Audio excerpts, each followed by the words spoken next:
దేవాది దేవుడైన యెహోవా ఆజ్ఞ ఇచ్చుచున్నాడు. తూర్పు దిక్కు మొదలుకొని పడమటి దిక్కు వరకు భూనివాసులను రమ్మని ఆయన పిలుచుతున్నాడు. పరిపూర్ణ సౌందర్యము గల సియోనులో నుండి దేవుడు ప్రకాశించుతున్నాడు. మన దేవుడు వేంచేయుచున్నాడు. ఆయన మౌనముగా ఉండడు. ఆయన ముందర అగ్ని మండుతున్నది. ఆయన చుట్టూ ప్రచండ వాయువు విసరుతున్నది.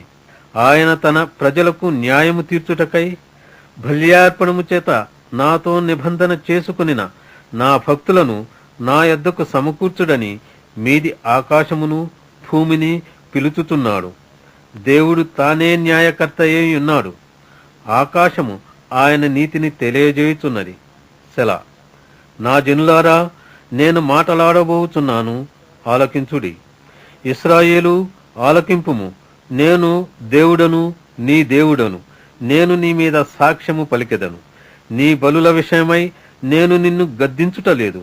నీ దహన బలులు నిత్యము నా ఎదుట కనబడుతున్నవి. నీ ఇంట నుండి కోడెనైనను నీ మందలో నుండి పొట్టేళ్లనైనను నేను తీసుకొనను.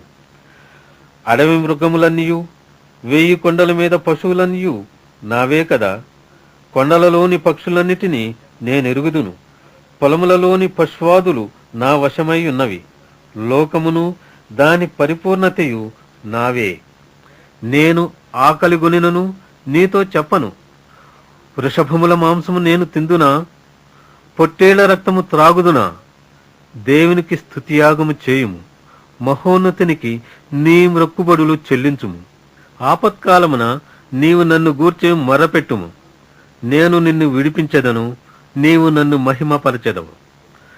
భక్తిహీనులతో దేవుడు ఇట్లు సెలవిచ్చుతున్నాడు. నా కట్టడలు వివరించుటకు నీకేమి పని? నా నిబంధన నీ నోట వచించెదవేమి? దిద్దుబాటు నీకు అసహ్యము కదా. నీవు నా మాటలను నీ వెనుకకు త్రోసివేసెదవు. నీవు దొంగను చూచినప్పుడు వానితో ఏకీభవించెదవు. వ్యభిచారులతో నీవు సాంగత్యము చేసెదవు. కీడు చేయవలనని నీవు నోరు తెరచుతున్నావు. నీ నాలుక కపటము కల్పించుతున్నది. నీవు కూర్చుండి నీ సహోదరుని మీద కొండెములు చెప్పుచున్నావు. నీ తల్లి కుమారుని మీద అపనిందలు మోపుచున్నావు. ఇట్టి పనులు నీవు చేసినను నేను మౌనినై యుంటిని. అందుకు నేను కేవలము నీ వంటివాడనని నీవనుకుంటివి. అయితే నీ కన్నుల ఎదుట ఈ సంగతులను నేను వరుసగా ఉంచి నిన్ను గద్దించెదను.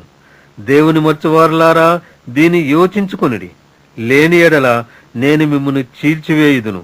తప్పించువాడెవడును లేకపోవును. స్తుతియాగము అర్పించువాడు నన్ను మహిమపరుచుతున్నాడు. నేను వానికి దేవుని రక్షణ కనపరచునట్లు వాడు మార్గము సిద్ధపరచుకొనెను.